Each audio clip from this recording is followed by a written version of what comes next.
Hello everyone. In this video, I will show you step by step how to buy an Alpha Futures account. First, open your web browser and go to the official website of Alpha Futures. Once you are inside your dashboard, you will see different evaluation plans. Alpha Futures usually offers a standard plan and an advanced plan. Choose the plan that fits your trading goals. For example, if you want a 50K account, the price is typically $79 per month. Select the account size and review the rules carefully, including drawdown limits and profit targets. After choosing your plan, proceed to checkout. Enter your payment details and pay the monthly subscription fee. Once the payment is successful, you will receive access to your evaluation account. Now you can start trading and work on passing the evaluation phase.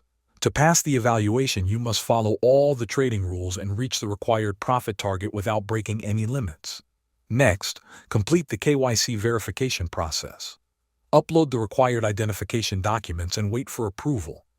After your KYC is approved, you will need to pay a one-time activation fee of $149. Then review and sign the trading contract. After everything is completed, your funded account will usually be issued within 1 to 2 days. Thanks for watching.